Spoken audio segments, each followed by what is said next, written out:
नमस्कार प्रिय दर्शकों। हाजिर हूँ आज पुनः एक शुभ ज्योतिषीय योग के साथ। नाम है विक्रम योग।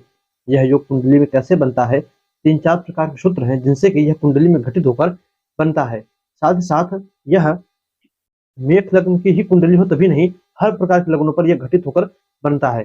फल क्या है इसके, तो फल आपको पहले बता दे तो जिस भी जातक के योग में कुंडली में यह योग बनता है, ऐसा जातक धनवान, सुखी, वैभवशाली और साथ ही साथ सबसे अधिक महत्व जिस पे दिया गया है वो है साहसी। ऐसा जातक निडर होता है, साहसी होता है, हर परिस्थिति को झेलने की चाहे आप ताकत कह लीजिए चाहे साहस कह लीजिए, ऐसे जातक के अंदर होता है। अब आइए बात कर ले कि यह कुंडली में यह योग बनता कैसे है। तो पहला सूत्र कहता है कि कुंडली में पूर्ण चंद्रमा बलवान होकर, यानी पूर्णिमा के आसपास का जन्म हो और चंद्रमा बलवान हो, लग्न को छोड़कर बाकी के चौथे, सातवें और 10वें भाव में केंद्रों में, यानी या तो चौथे में बैठा हो या तो सातवें में बैठा हो या तो 10वें में बैठा हो, लग्न में ना हो और देवगुरु बृहस्पति अथवा शुक्र द्वारा वह चंद्रमा दृष्ट हो, देखा जाता हो, तब कुंडली में पहले प्रकार से यह विक्रम योग बनता है।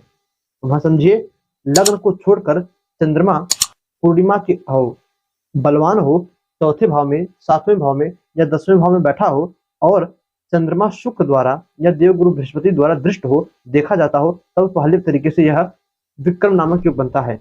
इसी प्रकार जो दूसरा योग है वह कहता है कि आपकी कुंडली में कोई भी एक ग्रह उच्च राशि में हो और उस ग्रह को उसका अधिमित्र ग्रह अपनी दृष्टि से देखता हो, चाहे वो पापक ग्रह हो चाहे शुभक ग्रह हो। पापक ग्रह होगा तो ऐसा जातक मार धाड़ में अति रुचि रखने वाला, हर बात बात में मार करने वाला, और शुभक ग्रह हुआ तो साहसी तो होगा, निडर भी होगा, किंतु पहले बात को झगड़े को बात करके सुलझाएगा, उसके बाद ही मारामारी पर उतरेगा। तो कैसे बनता है, कहा कोई भी एक उच्च ग्रह, आपकी कुंडली में कोई भी उच्च का ग्रह हो, चाहे वो पापक ग्रह हो चाहे शुभक ग्रह हो, वह उच्च का ग्रह अधिमित्र ग्रह द्वारा वह देखा जाता हो, दृष्ट हो, तब ऐसी कुंडली में विक्रम नाम का यह योग दूसरी प्रकार से बनता है।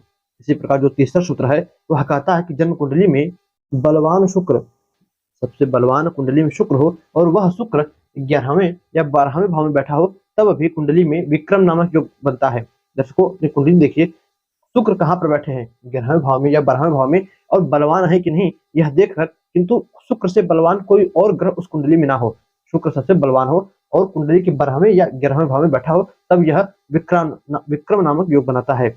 इसी प्रकार जो अगला सूत्र है, जो अगला योग है, वह कहता है कि जन्म कुंडली में यदि केंद्रों में या त्रिकोण में 4 ग्रह एक साथ बैठे हों, चाहे आप पहले, चौथे, सातवें, 10वें भाव को ले लीजिए, 5वें या 9वें भाव को ले लीजिए, इनमें से किसी एक भाव में 4 ग्रह एक साथ बैठे हों, अब पापक ग्रह हो या शुभक ग्रह हो ये नहीं लिखा, सिर्फ लिखा है 4 ग्रह एक साथ बैठे हों, तो भी कुंडली में विक्रम नामक योग बनता है। और इसी प्रकार आखिरी सूत्र कहता है कि कुंडली में 2-3 ग्रह उच्च राशि के हो, चंद्रमा स्व राशि का हो और लग्नेश बली हो।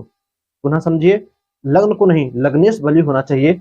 चंद्रमा स्व राशि के, उच्च राशि के, स्व राशि चंद्रमा स्व राशि के हो और कोई भी 2-3 ग्रह, पापक ग्रह, शुभ ग्रह, कोई भी उच्च राशि का हो जाए।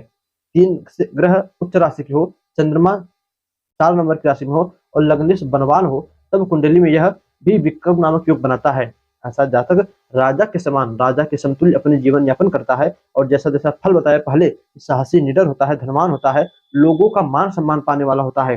दर्शकों अपनी कुंडली देखिए, कुंडली में यह योग बन रहा है कि नहीं, कमेंट में अवश्य बताइएगा। साथ ही साथ आपके पास भी कोई योग हो, कोई सूत्र हो ज्योतिष का जो कि सिद्ध हो और आपने स्वयं से ढूंढा हो, उस सूत्र को आप हमारे कमेंट बॉक्स में दीजिएगा। ऐसे अनेकों सूत्रों का हमें बड़ा ही कुंडली अध्ययन करते वक्त जरूरत होती है, तो स्वागत है आपका। किसी प्रकार का सूत्र हो आपके तो कमेंट में अवश्य बताइएगा। दर्शकों बस आज के इतना ही, इजाजत दीजिए, पुनः से मुलाकात होगी इस नई वीडियो में नए टॉपिक के साथ। तब तक के लिए नमस्कार।